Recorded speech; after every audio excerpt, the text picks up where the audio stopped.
न जाने कौन सी शिकायत के हम शिकार हो गए। अरे जितना दिल साफ रखा उतना ही गुनेगार हो गए यार। आया भोळा ज हलवाई जाए यार। हराड़ा क्या मारा बेटा हड़फेटे आवे, ये तो सींडा गोती निकली जाए छे।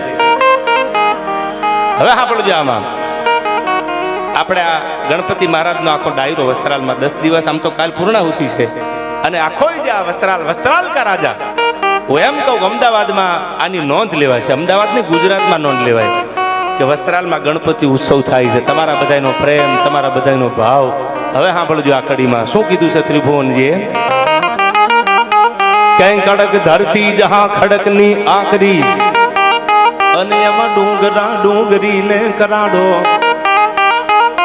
મુકુટ સા મંદિરો ગાજતા સિર ધરી ગજવતા ગગન ઊંચા પહાડો, અન ગીર ગોરંભતી ગાય જે નેહમાં અન ખળકતી દૂધની પિયુષ ઝરણી। આ ગામડેથી આમાં વડીલો ઘણા માળીઓ બેઠા છે ઉંમરવાળા, એ બધા પેલા ગામડે રહેતા છે, એમને પૂછો ગાયું ભેહું રાખતા અને સવારમાં 5-5, 4-4 વાગે ગાયું દોતા હોય। આમાં બધો સમાજ છે। આ વડીલો હવે દીકરા દીકરીઓ અમદાવાદ આવ્યા એટલે હવે બધા ગામડેથી શિફ્ટ થયા અમદાવાદમાં, પણ પેલા પૂછી લેજો વડીલોને 4-4 વાગે જાગે અને પોતાની ભેહું ગાયું દોવે, એ અમૃત જેવું ગાયનું દૂધ હોય। અને એ ભગવાન શંકરના શિવલિંગ માથે જ્યારે સવારમાં અભિષેક થતો હોય ત્યારે કવિ કહે છે આયા ગીર ગોરંભતી ગાય જે નેહમાં અન ખળકતી દૂધની પિયુષ ઝરણી, ભલી ભારતી ભોમની વધુ તને આવડી। આવું અમેરિકામાં કે યુકેમાં કે આફ્રિકામાં થતું હોય દેખાડો, ડાયરા બંધ કરી દઉં। આ તો સવારમાં આપણે ગાયું દોવાય છે, આવું અમેરિકામાં થોડું હાલે છે કે સવારમાં ગા દોવાની એના દૂધના અભિષેક કરવાના ભોળાનાથ માટે। ગામડાની દીકરી પરણીને હારે જાય પછી કદાચ પરિવાર સુખી હોય તો કે દુખી હોય તો ભાગમાં મળે ને, કારણ કે ઋષિ વિશ્વામિત્રે જેના જોયા હતા સગળા જોશ, એ સીતાએ સંતોષ કોઈ દી ભાળ્યો નહીં કાગડા। જેના વિશ્વામિત્ર જોશ જોતા હતા એ સીતાની દુઃખ તો ભોગવવું પડ્યું। પણ હવે સાંભળજો આયા આવી એક દીકરી પરણીને હારે ગયેલી, પોતાનો ભાઈ નહીં, અને ગામમાં રક્ષાબંધન આવે એટલે કઈ એવી બહેનો પોતાના ભાઈની યાદ ન આવે। સાંભળજો, હું ઘણી વાર બોલ્યો છું ડાયરામાં કે ભાઈનો જીવ જો કોઈ બાળવા વાળી હોય ને તો દુનિયામાં બેન એક જ છે, એક માં અને બીજી બેન। પરણીને હારે વહી જાય તો ભાઈની યાદ આવે। ઠેહ વાગે ને વિક્રમભાઈ તો એના મોઢામાંથી નીકળે ખમા મારા વીર। પછી રૂપિયાવાળાના ઘરે હારે હોય કે ગરીબને ન્યા હોય, આવી એક દીકરી પરણીને હારે આવેલી, ભાઈ નહીં એટલે ગામમાં બીજી જ્ઞાતિનો એની આગળ રાખડી બંધાવી કે તું મારો ભાઈ બની જા, મારે હગો ભાઈ નથી। એટલે ઓલા કીધું બાપા મુંજાતીની બેન ભલે તારા હગો ભાઈ નો, હું તો શું ને તારો ભાઈ, રાખડી બંધાવા હું તારા ઘરે આવીશ। આમ થતા વર્ષો વીતી ગયા, અને એમાં એક દી વર્ષો વીતી ગયા, ઘણા બધા વર્ષો માથેથી વીતી ગયા। એ બેનની ઉંમર થઈ ગઈ, સંધ્યા દેખાવા માંડી, હવે જાજુ જીવીશ નહીં, એટલે પોતાના ભાઈને બોલાવીને કીધું ભાઈ જોજે ભાઈ હું મરી જાવ ને એટલે મારી લાશ હળગાવે, એમાં મારી લાશમાં હું હળગી જાય પણ મારું કાળજું નહીં હળગે। એટલે ભાઈ કીધું બેન મેં તારી આગળ રાખડી બંધાવી છે અને તું મારી બેન ઉઠીને આવું બોલે શું દુઃખ છે તારે, પણ જોજે ભાઈ હું હળગી જાય પણ મારું કાળજું નહીં હળગે। હવે સાંભળજો આ કરુણા બોલી છે આયા કે બેન કેમ આવું બોલે કે હું પરણીને તેથી હારે આવીને મારે હગો ભાઈ નથી, મારા હાહરિયાએ નભાય બોલી બોલીને એટલા મેણા માર્યા કે મારું કાળજું જીવતા હળગી ગયું છે। અને ત્યારે દાન અલગારી આ કવિતામાં લખે છે, સાંભળજો આવી દીકરીઓ જેના જીવતા કાળજા હળગ્યા હોય પણ શું કીધું કે લાઈ લાગે આમાં તોય બળે નહીં, એ લાઈ લાગે આમાં તોય બળે નહીં, એવા કાળજા કીધા રે આ લાઈ લાગે આમાં તોય બળે નહીં, એવા કાળજા કીધા રે આ દરિયો ખારો પાસો વીરડો મીઠો, એવા એને દાખલા દીધા રે આ જીવન નથી એ જંજાળ જીવન છે જીવવા જેવું રે, જીવન નથી જંજાળ જીવન છે જીવવા જેવું। પણ મારા બેટા જીવવા દે તો ને મીંદડા આડા ઉતારે યાર, આ જીવન નથી એ જંજાળ જીવન છે જીવવા જેવું રે, મોજ મારે હું ભાઈ મોજ મારે હું। આ વસ્ત્રાલ વાળાએ 10 દી ધુબાકા જ કર્યા છે યાર, મોજ જ કરી છે યાર, એ મોજ મારે હું રે આ ગોતવા ગયામાં ક્યાંય મળે નહીં. તમે ભગવાનને ગોતવા જાઓ, તમે કોઈ મિત્રને ગોતવા જાઓ તો મળે નહીં. એ તો કુદરત આપે તો મળે. કૃષ્ણ ભગવાન બધાને નથી મળ્યા, જેને ભરોસા રાખ્યા ત્યાં ભગવાન આવ્યા છે. ત્યારે એક નાનો પ્રસંગ કહી અને તમને ગીત સંભળાવું છે. ત્યારે બધા સમજદાર છો. આ બહુ આપણે વાતો કરી લીધી, એકાદી પ્રસંગ તમારી આગળ બોલી જાઉં. આ દેશમાં ઘણા દીકરીઓ પરાક્રમી બન્યા. દીકરાએ તો હાથમાં તરવાર લઈને જ્યાં જ્યાં વતનની જરૂર પડીને હાચવી લીધો. પણ એક દીકરી ઇન્દોરની ધરતીમાં જેનો જન્મ, એનું નામ હતું અહલ્યાબાઈ હોલકર. અને વિક્રમભાઈ એને એક નહીં, બે નહીં, ત્રણ નહીં, ઘણા બધા આપણા હિન્દુના મંદિર છે જેના જીર્ણોદ્ધાર કર્યા. જ્યારે જ્યારે મોગલું શાસન હતા અને જ્યારે જ્યારે આક્રમણ કર્યા આપણા હિન્દુના મંદિરોને જ્યારે ખંડિત કર્યા, ત્યારે એક અહલ્યાબાઈ હોલકર ઇન્દોરની ધરતીમાં જેને જન્મ લીધો મધ્યપ્રદેશમાં, અને નક્કી કર્યું હતું કે હું જેટલા મારાથી થાય એટલા મંદિરના જીર્ણોદ્ધાર કરીશ. અને એને મોટા મોટા નદીઓના ઘાટ બનાવ્યા. એ જ પરંપરામાં એક 22 વર્ષની દીકરી અંગ્રેજોની હુકુમત આલે, રાજને લઈ લેવા માટે અંગ્રેજોના પેતરા આલે, અને તેથી પોતાના બાપની હાજરી નહીં. હા પણ જો બાપ ઘરે ન હોય ત્યારે દીકરી ભાઈની મા બાપ હોય નહીં, અને દીકરી મોટી હોય ભાઈ નાનો હોય ત્યારે બેન બેન નથી રહેતી, બેન માં બની જાય છે. અને માનો પ્રેમ આપીને પોતાના ભાઈને મોટો કરે. બગસરા, આજનું બગસરા, ભાયાની બગસરા, અમરેલીથી આગળ. આમાં કોઈ બગસરા વાળા હોય તો એને ખબર હશે, ન ખબર હોય તો સાંભળજો. બગસરાની બજારમાં એક 11 વર્ષની દીકરી માથે ગરબો લઈને નીકળી. નવરાત્રી આવે છે, પેલા દીકરીઓ ગરબા લઈને નીકળતી હતી. એ 11 વર્ષની દીકરી માથે ગરબો લઈને બગસરાની બજારમાં નીકળી. 1.5 વર્ષનો પોતાનો ભાઈ કાખમાં તેડેલો. માથે ગરબો ચાલવા જાય તો ભાઈ પડી જાય, અને ભાઈને ચાલવા જાય તો ઓલો ગરબો પડી જાય, અને ગરબો ચાલે તો ભાઈ પડી જાય. આમ લથડિયા લેતી લેતી દીકરી બગસરાની બજારમાં હાલી જાય. એમાં એક દુકાનદારે જોયું કે આ દીકરી ગરબો ચાલે તો ભાઈ પડી જાય, અને ભાઈને ચાલે તો ગરબો પડી જાય. એટલે દીકરીને કીધું કે બેટા, આ તારા ભાઈને ઘરે મેલી આવ અને પછી બજારમાં ગરબો લઈને નીકળ. એટલે દીકરીને ખોટું લાગ્યું. આંખમાંથી આંખોડા ધારું મંડી થવા. એટલે વેપારીને એવું થયું મારાથી ક્યાં વધારે બોલાઈ ગયું, અને દીકરીને બાજુમાં જઈને એટલું કીધું, બેટા હું એમ કહેવા માંગુ છું કે તારો ભાઈને તેડીશ ને તો ગરબો પડી જાય, ગરબાને ચાલીશ તો તારો ભાઈ પડી જાય. અને ઘરે મૂકી આવે ને ત્યારે ઓલી દીકરી બગસરાના વેપારીને જવાબ આપે છે કે નહીં કુટુંબી નાતરો મારે પિતા ભોમ ભખે, હવે તો ઊંચો આપ જકે મારે ધર નીચે ગોકળના ધણી, મારે દુનિયામાં કોઈ નથી. મારા મા બાપ તો મારા ભાઈનો જન્મ થયો ને પછી તો મારી માં હતી એ વહી ગઈ. હવે મને બેન ગણો તો બેન અને માં ગણો તો માં. આ ભાઈને મૂકવા જાવ ક્યાં? ઈ બેન બેન નથી રહેતી, માં બનીને પ્રેમ આપે છે.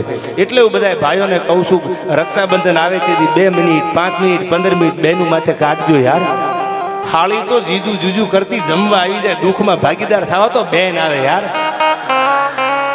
આ જીજુ એકચ્યુઅલી જમવાનું ક્યાં રાખ્યું છે? તાવળી જીજુ એમ કે તાજમાં આવી જાવ, અમે લોકેશન સેન્ડ કરીએ છીએ. અરે તારી ભલી થાય તારી.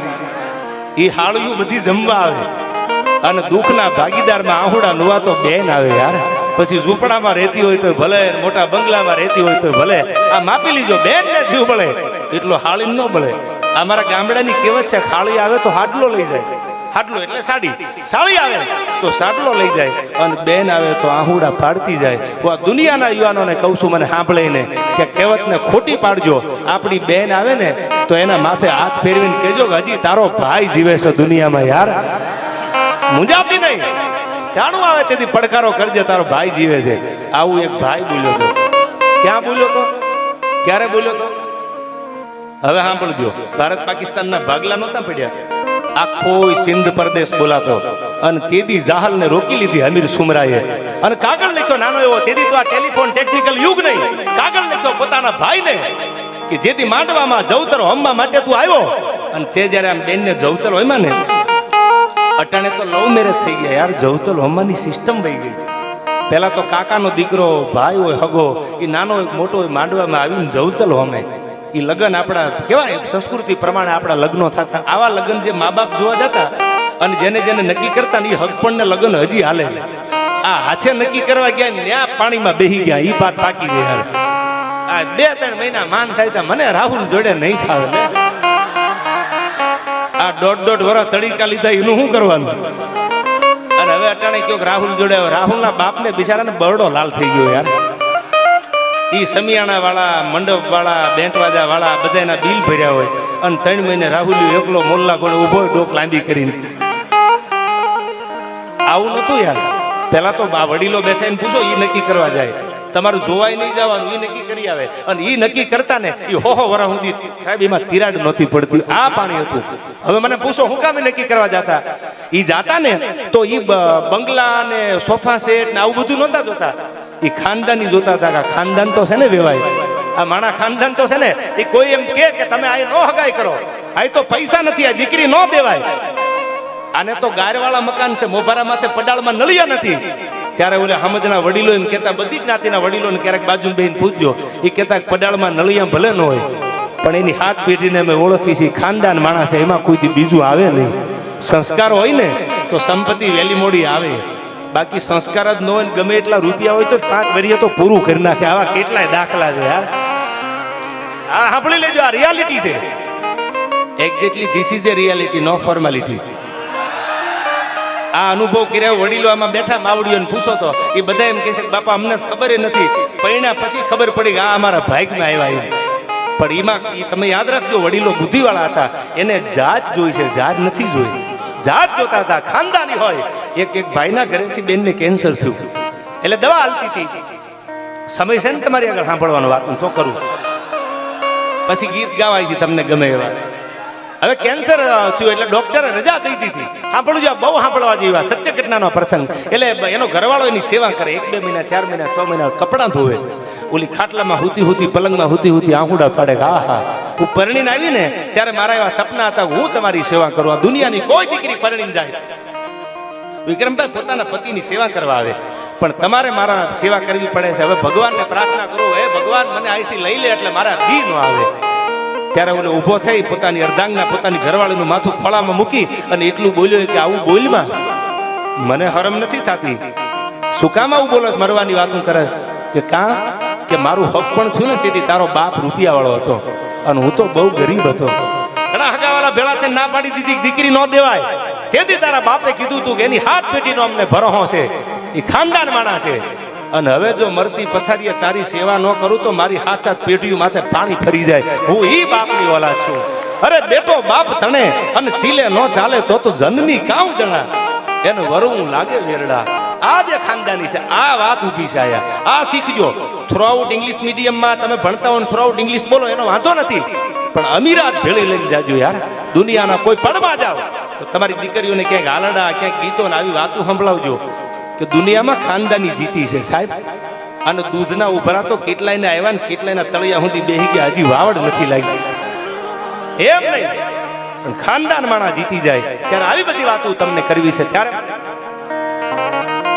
હવે સાંભળજો, આ ઘાયલ બધા બેઠા છે એટલે પ્રેમની વાતો તો કોઈ પ્રેમીઓ જાણે યાર. પૃથ્વીરાજ રાઠોડે પ્રેમ કરેલો અને લેલાદેના અવસાન થયું ને એટલે એને હળગાવતા, અગ્નિ સંસ્કાર આપતા. રાજસ્થાનનો દુહો છે આ કે મેં દેખ્યો અંતે જારીઓ મુજી લેલા દે કેરો હડ, અબ થારો રાંધા ના જમા તન ફટ ગોજારા અગન. મારી નજરની સામે લેલાદેને હળગાવી અગ્નિએ. હવે અગ્નિમાં જે વસ્તુ બને એવું ક્યારેય જમીશ નહીં. આવો પ્રેમ કરજો યાર. અને ઈ પ્રેમ માટે મને આ ગીત યાદ આવે છે યુવાનો માટે. આહા, કે મજબૂત રાખું માનડું મારું હોયું રહે નહીં હાથમાં.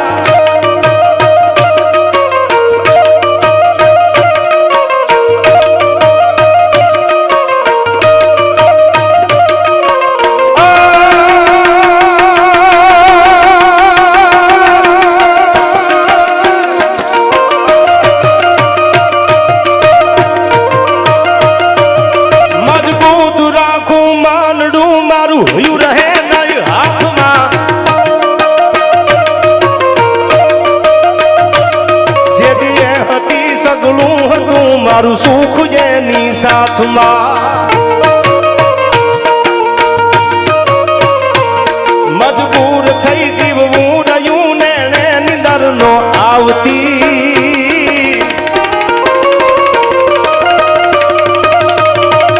પાદર ગુમાવેલ પર આ મન યાદ એની આવતી, મન યાદ એની આવતી.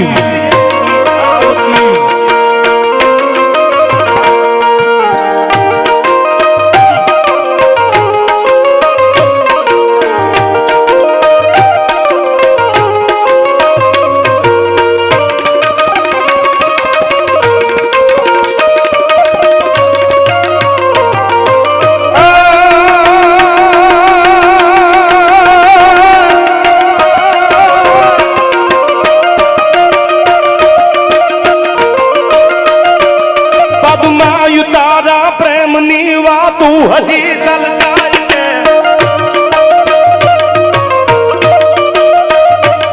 પગમાં તારા પ્રેમની વાતું હજી સલકાય છે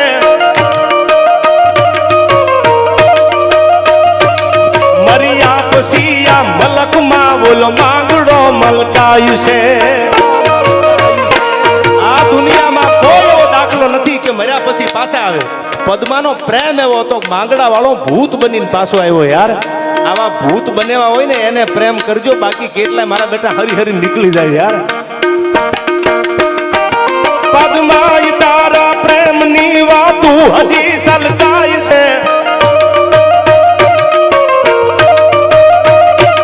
મરિયા પછી આ મલકમાં બોલો માંગડો મલકાય છે જાગી ભૂતાવળ ભૂતની વાતું વડલે થાય છે જન જન ભૂમિ કો રટતણી આઈ પ્રેમીઓ પૂજાય છે આઈ પ્રેમીઓ પૂજાય છે